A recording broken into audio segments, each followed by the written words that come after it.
আর এরা হয়তো দাঁড়িয়ে আছে এখান থেকে। হেলে গেল, দেখো হেলে গেল,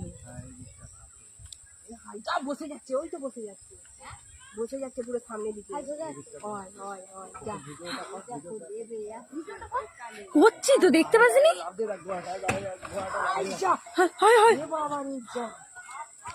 হায় হায় ঘাট আরে তো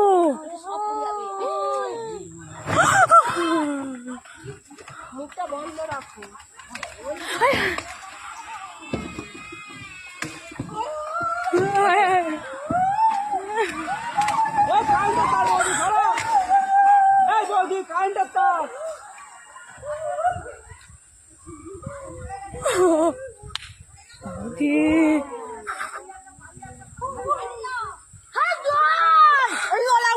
চুপ কর না। রাত মেরা খালে কি করবো মারা।